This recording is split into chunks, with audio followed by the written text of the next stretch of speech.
Fog clung to the treetops like a living thing, drifting in slow coils across the Appalachian hills as if trying to hide what lay beneath.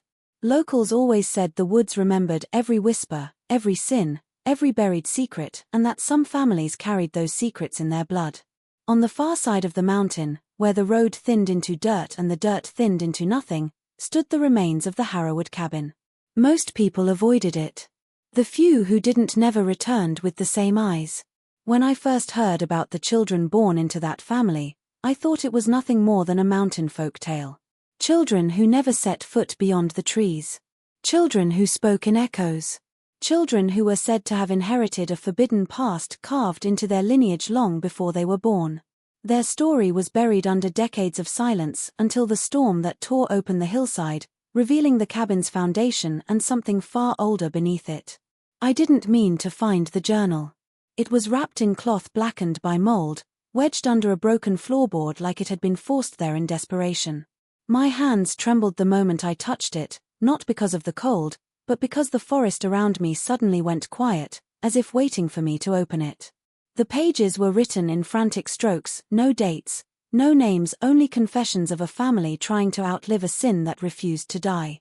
As I stood there flipping through the shattered memories of people who had vanished long before I was born, I felt the weight of eyes watching from between the trees. Shadows shifted. Branches cracked. And in the distance, somewhere deep in the woods, something called my name, not in a voice I recognized, but in one that seemed to remember me. That was the moment I realized the stories weren't legends. They were warnings. And by stepping into those woods, I had already crossed the line the Harrowwood children were forbidden to cross, the line where the past stops being history and starts becoming hungry. The discovery of the old, sealed family journal begins with a collapse rather than an intentional search, as if the woods themselves had decided it was time for the truth to surface. After a violent Appalachian storm rolls through the mountains, a section of the abandoned Harrowwood cabin gives way, revealing a part of the foundation that had been hidden for generations. Mud, splintered wood, and broken stone expose what looks like nothing more than debris at first glance, but beneath it lies a tightly wrapped bundle, protected by layers of cloth that have somehow endured the damp decay of the forest. The person who finds it doesn't know what they're looking at initially. It feels heavier than expected, too intentional to be just trash buried under a collapsing structure. When the cloth is pulled back, the journal's cover is stiff with age, its leather warped but intact, as if someone had sealed it with desperation rather than care. The air around it feels different, denser, almost reluctant to let anyone touch what had been hidden so carefully. There is no lock on the journal, but the way the pages resist opening gives the impression that it had been kept shut by more than time.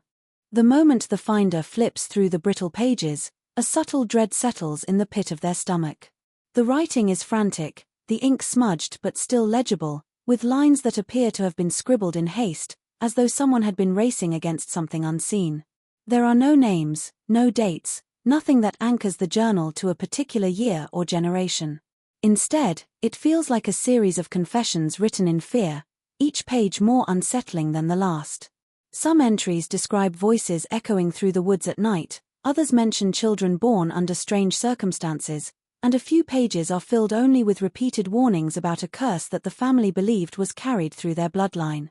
What's more disturbing is the rhythm of the writing. Sentences start clearly and then spiral into jagged markings, like the author's thoughts were unraveling as the words were put down. The journal seems to bridge the living world with something older and hungrier lurking beneath the quiet surface of the Appalachians. Every entry hints at secrets buried deeper than the cabin's foundations, suggesting that the family's past was not just concealed but actively suppressed. Holding the journal feels like holding a piece of a story that was never meant to be uncovered, a story that the woods tried to swallow but couldn't completely erase. The discovery is not merely the finding of an artifact, it is the unsealing of a warning that was ignored once and is now ready to be heard again. Rumors have a way of outlasting truth in small mountain towns, clinging to the air like smoke that refuses to dissipate, and the whispers about the Harrowwood children resurface the moment word spreads that something was found near the old cabin.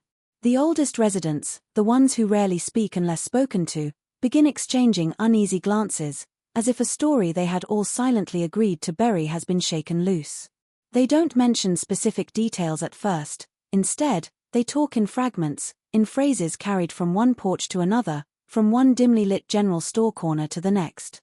People mutter about children born wrong, children who weren't allowed to step into town, children who never looked quite like the rest of the folks in the Appalachians. But the strangest part of these murmured recollections is how careful everyone is with their words, as though speaking the truth plainly might summon something they spent decades avoiding.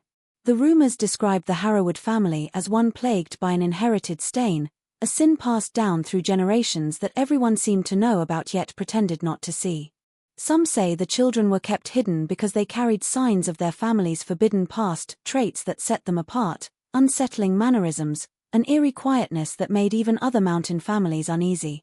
Others claim the children were not hidden at all but simply moved differently, appearing at the tree line only to slip back into the shadows before anyone could confirm they had actually been there. No one agrees on the exact details, which makes the rumors feel even more real, as if each person is holding only a fragment of a much darker whole. Whenever anyone tries to dig deeper, the elders shut down the conversation with a simple shake of the head or a warning disguised as casual advice. They say it's best to let sleeping ghosts lie, that troubling the past only invites it back into the present. Yet the moment the journal is mentioned, even without sharing what's written inside, tension spreads through the town like a cold wind. A few older men start locking their doors earlier, shopkeepers avoid eye contact when the cabin is brought up, and the church bell seems to ring with an oddly hollow echo. It becomes clear that the rumors aren't resurfacing because people suddenly remembered them, they're resurfacing because people are afraid. The reappearance of these whispers signals something more than shared superstition. It suggests that the Harrowwood story was never truly forgotten but deliberately pushed aside, buried beneath decades of fear and silence. Now, with the journal in hand and the cabin disturbed, the fragile barrier between the past and present begins to crack, letting the old dread seep through the town once more. The arrival of the stranger happens quietly, without the kind of attention one might expect in a town where every new face is usually noticed within minutes. He enters on a misty morning, stepping off an old bus that rarely carries more than a handful of passengers. At first glance, he seems like any other traveler, calm, polite, asking for directions to the nearest diner. But beneath that polite exterior is a subtle tension, the kind carried by someone who has come with purpose rather than curiosity. He introduces himself only as a researcher of Appalachian folklore, saying he's collecting stories of long-forgotten families and strange occurrences tucked away in the mountains. The explanation is vague, but not enough to raise suspicion immediately. Most outsiders come for folklore, after all, it's a harmless, predictable excuse. What sets him apart is how quickly he begins asking questions about the Harrowwood family.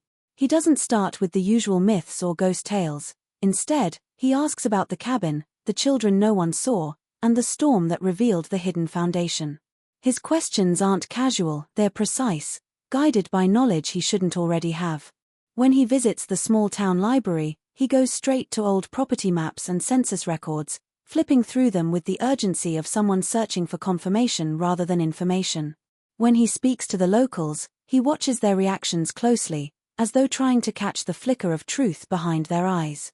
Some residents try to help, but others grow uneasy, recognizing the danger of stirring up old stories. Still, he persists, claiming his research is academic, part of a larger project on disappearing mountain families. Yet the more he talks, the more it becomes clear his interest isn't academic at all. He never reveals his real background, never offers a last name, and never mentions any institution or organization. When pressed, he changes the subject, returning always to the children who disappeared decades earlier. After a few days, the townspeople begin to whisper about him the same way they whisper about the Harrowwoods.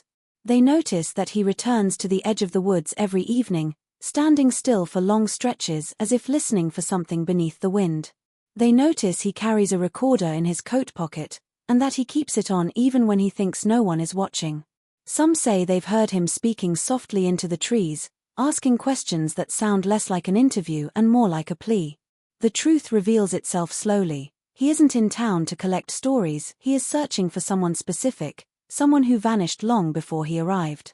And the deeper he digs, the more obvious it becomes that he believes the Harrowwood children never truly disappeared at all. The warnings about the woods come almost immediately after the stranger's arrival, whispered by locals with a mixture of fear and resignation, as if speaking too loudly might summon something that should remain unseen. People point out the Harrowwood cabin from a distance, their voices dropping to hushed tones as they describe the area beyond the road's end, where the forest thickens into a maze of twisted trees and shadowed hollows. The words carry weight. This isn't a place for outsiders. Parents tell their children to stay away, old men shake their heads with grim faces, and even those who consider themselves brave avoid wandering beyond the tree line. The woods are described not simply as dangerous, but as alive in a way that feels personal, responsive, almost vengeful. There is a sense that those who enter without respect or understanding do not leave the same as they arrived, or sometimes do not leave at all. The warnings are laced with fragments of stories that no one fully recounts. There are hints of children glimpsed at the edges of vision, pale and silent, moving in ways that seem wrong, almost unnatural. Some locals mention faint voices calling from deep within the trees at night, voices that echo familiar names but never belong to anyone known. Others speak of patterns in the woods, paths that appear and vanish, doors and hollows that should not exist but are there nonetheless. These tales are offered reluctantly, often paired with advice to leave well enough alone. Even the stranger notices it, the way the people's eyes flick toward the forest when he asks about the cabin, the hesitation in their answers, the palpable tension in the air as though the forest itself is listening. A few who have ventured too close speak differently. Their voices carry the tremor of what they have seen but cannot fully explain. One elderly woman recalls hearing laughter in the darkness, children's laughter that turned sour, becoming shrill and accusing as she tried to leave. A former hunter admits to glimpsing figures that moved too quickly, slipping between trees as if they were not entirely human. Even those who dismiss these accounts as superstition cannot deny the unease that settles in their stomachs when the forest is mentioned. The warnings build steadily, a cumulative force that shapes the town's collective memory and behavior. The forest is not merely a place, it is a boundary, a barrier between what is known and what is forbidden. The stranger's presence makes the tension more pronounced, drawing him toward the cabin as if compelled, while the locals become more vigilant, watching, cautioning, and sometimes refusing to speak at all. The sense of something ancient and hidden grows stronger with each story, each warning, until it becomes impossible to ignore that the Harrowwood family's past is not only preserved in the trees but actively protected by them, and crossing into the woods carries a weight that cannot be measured or escaped. The first night the sounds begin, they are subtle, easily dismissed as the wind, the rustle of leaves, the groan of trees settling after decades of storms, but the moment anyone paying attention leans in, the unease sets in. Footsteps echo from the direction of the Harrowwood cabin, light at first, as if someone or something is pacing just beyond the tree line. There is no pattern to them, no rhythm, only the soft, almost deliberate tap of shoes against dirt and roots. At first, the townspeople try to ignore it, convincing themselves it is a stray hiker or perhaps an animal large enough to mimic a human stride. But the noises grow more distinct, taking on a cadence that is too deliberate, too measured to be random. The footsteps pause, then resume in a pattern that mirrors the heartbeat, slow and unsettling. Soon, whispers join the rhythm of the footsteps. They are faint at first, barely audible over the wind, but they are unmistakably voices. Not one voice, but many, overlapping and speaking in tones that shift unpredictably from curiosity to accusation. The words are fragmented, disjointed, and sometimes repeat names of people who have long left the area, names that should not have been remembered. There is no punctuation, no coherent sentences, just an echoing presence that reaches into the dark corners of the mind, creating a sense of being observed, followed, tested. The whispers do not come from a single direction, they seem to float between trees, drifting closer, retreating, always just beyond the reach of clear understanding. Then come the sounds that imitate voices in an almost malicious way. A word spoken in your own voice, a laugh that matches your own memory of yourself as a child, a call that feels like it is being pulled from your own lungs rather than the forest. People hear things they could never have spoken aloud, things that belong to their deepest fears or regrets. The recordings of these sounds, if anyone dares to capture them, are fragmentary and distorted, yet eerily recognizable, a chorus of half-remembered horrors. Even the stranger, who approached the cabin with cautious intent, begins to question his own senses, unable to distinguish between what is real and what is conjured from the weight of expectation. As the nights progress, the forest itself seems to pulse with these sounds, growing heavier, closer, more insistent. The footsteps no longer pause, the whispers no longer hesitate. Trees creak and bend in ways that suggest movement, yet no wind rises. Shadows twist unnaturally, and the forest floor seems to ripple underfoot.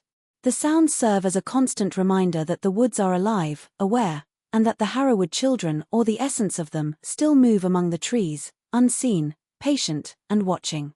Those who venture too close are met not with confrontation but with presence, an invisible force that presses against the skin, nudges the mind, and ensures that no one forgets the warning embedded in every echo, every sigh, and every step that comes from the darkness beyond the cabin. The journal gradually reveals the depth of the family's isolation, a way of life so extreme it borders on the unimaginable. Its pages describe rules and rituals that governed every aspect of existence within the cabin and the surrounding woods, rules that were enforced with a rigid devotion born of fear and belief rather than reason. Children were not allowed to leave the property, not even to fetch water from the nearby stream or to play in the edges of the forest. Every attempt to wander beyond the cabin's boundaries was met with punishment, though the journal never explicitly details the methods. Instead, it hints at the psychological weight of obedience, the suffocating knowledge that stepping too far could invoke consequences far worse than physical pain. It was a confinement designed to break the mind as well as the body, shaping the children into mirrors of the family's ideology. The entries show that isolation was not accidental. The family believed that the outside world was contaminated by sin, by curiosity, and by a history that the Harrowwoods were determined to control. Outsiders were dangerous, messengers of temptation, carriers of influence that could unravel the carefully maintained lineage of secrecy. The children were taught from an early age that the forest around the cabin was a protective boundary, a living wall that kept them safe from corruption while keeping them in perpetual captivity. Names of townsfolk are mentioned only in passing, often with suspicion or contempt, as though each person outside the forest was a potential infiltrator, a threat to the family's order. The journal reads like a manual of fear, a combination of devotion and paranoia written by someone who could not separate the two. Daily life within the cabin is portrayed as meticulous and rigid, a series of routines designed to reinforce isolation. Meals are described in almost ritualistic detail, with instructions about when children may speak, when they may touch certain objects, and when they may be left alone. The journal describes lessons and games that were anything but innocent activities meant to train the mind to follow strict obedience, to internalize the family's values, and to accept the unnatural hierarchy of their lineage. Even sleep is regimented, with warnings about restlessness and wandering thoughts that could lead to rebellion or, worse, curiosity about the world beyond. What emerges from these pages is a portrait of a family that did not simply shelter its children, it shaped them into instruments of their own continuity. The children were isolated not for protection, but to cultivate an inheritance that went beyond wealth or property, one embedded in blood and secrecy. The forest, the cabin, and the routines of daily life were all tools in a careful plan, a plan to preserve the family's legacy and to ensure that the sins of previous generations were not lost but carried forward deliberately. The journal does not question this method, it records it, almost clinically, leaving the reader with the chilling realization that this was not merely an eccentric upbringing, but the deliberate molding of human lives into living embodiments of a forbidden past. The discovery of the hidden underground room beneath the Harrowwood cabin comes not by accident but through an instinctive, almost fearful curiosity that drives anyone who enters the cabin to explore beyond what is immediately visible. A section of the floorboards, weakened by years of decay and rot, finally gives way under careful prodding, revealing a narrow hatch. It is small, dark, and smells of damp earth and mold, the air thick with the oppressive weight of long-concealed secrets. Crawling into the cramped space, the finder immediately senses the deliberate concealment, the way every angle and support seems designed to hide whatever lies beneath from prying eyes. The room is low-ceilinged, claustrophobic, yet every inch of the walls and floor seems to have been carefully utilized, as if the family intended the space not for storage, but as a private canvas for the children themselves. Inside, the walls are covered with carvings and drawings, some crude, others strangely detailed, etched directly into the wood. They depict figures that are human in shape but distorted in proportions, their eyes exaggerated, their limbs twisted into unnatural positions. There are scenes of the forest, drawn with obsessive attention to detail, but with paths and clearings that do not match the outside world. The children's handprints, sometimes overlapping with those of smaller siblings, cover the corners of the walls, a silent testament to the presence of multiple generations confined within this space. Among the etchings are strange symbols, shapes that recur throughout the room, suggesting rituals or secret codes known only to those who lived there. Some symbols seem almost to pulse with the weight of intent, as though they were created not for art, but as warnings, prayers, or instructions meant to influence the mind of anyone who might one day discover them. Scattered across the floor are remnants of crude tools, small scraps of paper, and broken pencils, indicating that the children spent hours here, creating their secret world in silence. Their drawings suggest a knowledge beyond their apparent years, a comprehension of the family's dark history and the twisted patterns of behavior expected of them. Some pages depict their parents, figures looming over them, enforcing rules or performing actions that the children may have been required to imitate. Others show the children themselves, sometimes alone, sometimes interacting with shadowy figures that may represent forces they believed guided or observed them. The room is not merely a space of hidden childhood creativity, it is a physical manifestation of the family's control, isolation, and obsession. The carvings and drawings are a record of their lives, their fears, and their indoctrination. Every mark is a testament to a generation forced to internalize the Harrowwood family's legacy, to exist within the confines of a system designed to perpetuate secrecy and obedience. The underground chamber, forgotten by the world above, holds the silent testimony of children whose lives were shaped, and perhaps warped, by a past that refused to die, and whose art becomes an eerie, unsettling bridge between innocence and the weight of a family curse.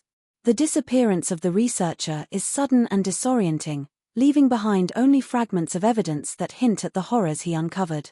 It begins subtly, with neighbors noticing that he no longer returns to the small inn where he had been staying, and that his car remains parked at the edge of town, untouched for days. At first, people assume he has moved on, perhaps frustrated by the silence of the Harrowwood cabin and the uncooperative townsfolk. But unease grows when his absence coincides with strange occurrences near the forest's edge, faint calls for help that trail off into silence, shadows glimpsed in the tree line that vanish when approached, and a sense of presence, something watching, waiting, aware of intruders in a way the forest never had been before. Then the recorder is found, discarded at the mouth of a shallow creek that runs along the cabin's property. The device is intact, but the battery is nearly drained, and the tape inside contains fragments of audio so disturbing that anyone who listens cannot easily forget them.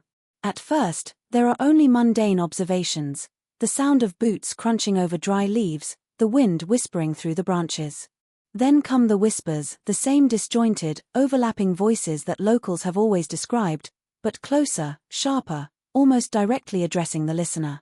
Some fragments contain phrases in the researcher's own voice, questions shouted in fear, followed by responses in tones that are not his own, voices that mimic children yet carry the weight of centuries.